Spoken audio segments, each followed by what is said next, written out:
Now let us discuss 86th question. For irreversible expansion of an ideal gas under isothermal condition, the correct option is.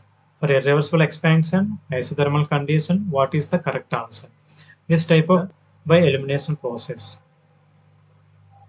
Here given that isothermal condition.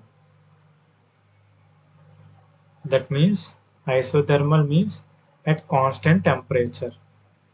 We know that delta U equal to N into Cv into delta T. Here given condition is that isothermal condition, that is at constant temperature, the change in temperature becomes 0. Then delta U equal to N into Cv into 0. 0 into anything becomes 0. That means delta U becomes 0.